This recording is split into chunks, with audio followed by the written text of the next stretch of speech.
Good afternoon, friends. It's Heather at Bush Poppy Farm. It's an inside day.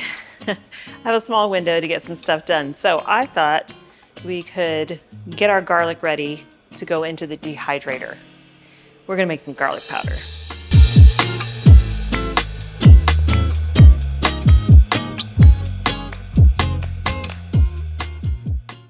So I have my garlic harvest and it's just the right amount, I think.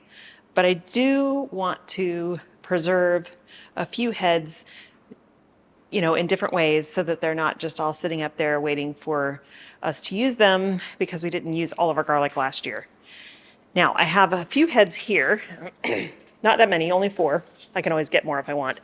And these are the heads. I've chosen these because when I cut the roots off, I cut them off a little bit too close. And so these will rot quickly if I don't use them.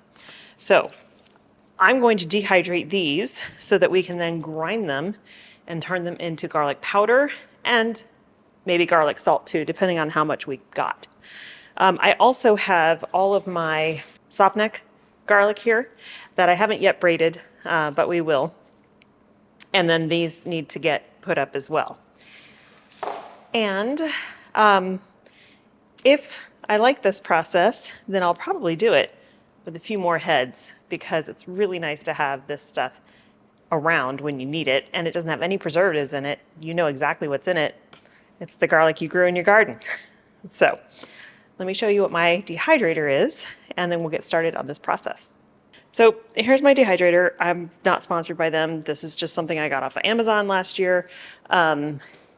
It's very basic. It's got 6 trays, and then it also comes with this mat and then a solid mat. So like if you were gonna make fruit leather or something like that. Very, very basic. It had an instruction booklet with it. So the process here is really simple. We're just going to peel this garlic. Then we're going to chop up the cloves, not chop. We're going to thinly slice them. I've seen people put them whole in the dehydrator, but that just makes it take a whole lot of extra time because it's a lot bigger, a lot more water to remove. So if you slice them thin, they'll come out of it dehydrated much faster. So I'm going to get this part done, and then we'll set them up on our trays.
Okay, it's the next day, and the garlic is out of the dehydrator. Now, you'll know when it's done when it snaps. It's like snapping apart. So I know even the big pieces are snapping apart, that they're done. This took about 12 hours at 131 degrees Fahrenheit in the dehydrator. So all I'm going to do is grind them up. Now I'm using my coffee grinder, which I have cleaned out. And I did some research because I thought, do I really want to use my coffee grinder? Because it's going to make my coffee smell like garlic. But sorry, my cat is trying to get into all the cupboards. She's crazy right now. Everything I read said, if you grind, after you grind the garlic, a little bit of rice, it'll soak up the smell, and then your coffee will just smell like coffee. So that's what we're going to do. We're going to take this. I'm so glad that I used this instead of just putting it directly on the tray, because the pieces are small and they don't stick to parchment paper. All right. I think we can put this next bit in. Nice. All right, and then we're just going to grind it. It's going to be loud until it forms powder.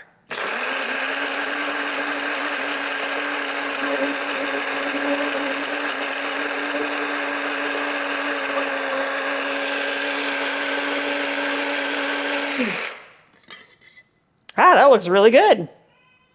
Garlic powder, it's like, okay, woo, that is pungent. All right, so in order to keep it, in case there's any moisture at all left, they suggest, just like you do when you live in the South or high humidity areas, everybody knows this, put a little bit of rice in with it.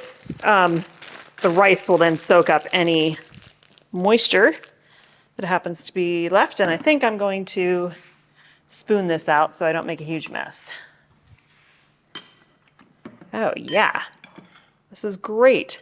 So this was 4 heads, or maybe it was only, no, it was 4 heads of garlic and fresh garlic that we dehydrated 12 hours at 131 degrees.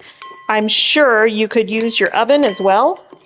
Might be less time if you did it at, because I think maybe the lowest most ovens go is around 150.